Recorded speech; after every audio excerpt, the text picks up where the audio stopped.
a crop duster crashed just on the west edge of Sumner along 1st Street near Norby's Farm Fleet and the Sumner Dollar General store, as well as near the Lifeline plant. The plane did clip a power line that is owned by Butler County REC, and that knocked out power on the west side of town, west of this tree right behind me. Now, the everything east of this street, it does still have power because that's on the city grid. Now, here's some details about what happened from those who either heard about it as well as from Sumner police. Happened here. Nope, at 7:21 this morning, Bremer County Dispatch Center took multiple 911 calls of an airplane that crashed within the city limits of Sumner. Shortly thereafter, multiple agencies arrived on scene and found a single-engine airplane, or crop duster, engulfed in flames.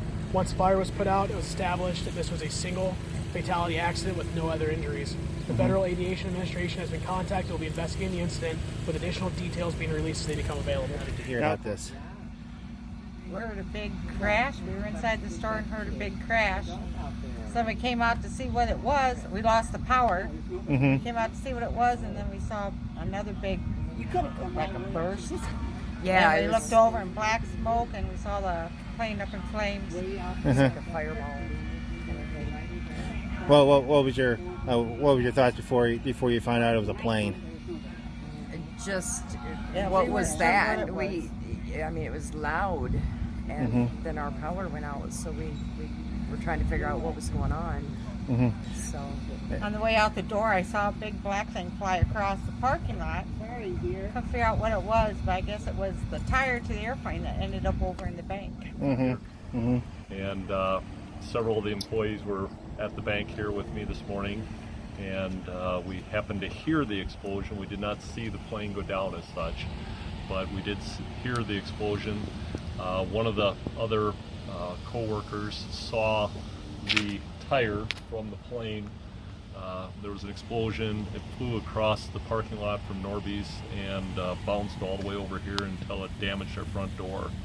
And as you can see, there's lots of damage here as such that it occurred as such. But just out of curiosity, I happen to have a rangefinder, and we checked it out as 191 yards from here to there. So a lot of force coming over here as such, and thank goodness no one was hurt. Did blast a lot of the glass into the building, but everybody's doing fine. No one was in this little part. Nobody was in this area, so everything was fine.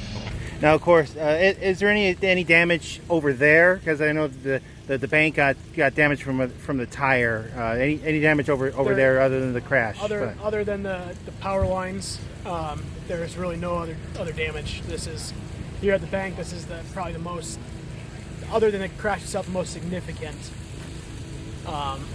property damage that there is. Now, and of course, you said you don't have the ownership of the plane yet. We are still working on that. What was everybody's reaction when the tire impacted with the door? Obviously surprise. We weren't sure what the heck it was as such, and obviously come out and see this big mess here and everything like that. So Is everybody a little shaken up? I mean, this isn't something that happens every day. this is very unusual. You're right. Exactly. Not expecting this. Obviously there were lots of people coming out real quick, a lot of people on the scene fast. The fire department and You're fine. the fire department and the EMS were here very quickly and handling things very well, so they did their job very well. You know, one of the things that we heard is, I mean, you want to talk about first responders, it was the community. Some people out here in hoses. What did you see? Did you go out there? Well, obviously, we heard the explosion. We saw a big building, black smoke coming from over there as such. We did hear something else explode per se, and heard something go flying by. We weren't sure what it was. We didn't see where it went, but obviously you could tell, and we certainly didn't want to get any closer from where things were for safety standpoint. What could you Hit see here? Is it unusual for the city of Sumner? Yeah, Yeah. I'd say absolutely. Is it unusual for those planes to go down? I guess I don't have the statistics on that, nor am I going to quote on the statistics of the safety. Thanks. And then so how do you think about how everything was handled here? As far as The whole thing. Between your department, the sheriff's office, state patrol, fire department, EMS, all I that. would say that it was handled as seamlessly as we could expect. We have great communication and work well with all the different agencies. I mean, as best as could be expected. All right. The pilot did die from the impact, and the Federal Aviation Administration is en route to help determine a cause. From Sumner, this is Eric VanSickle reporting for Waverly Newspapers.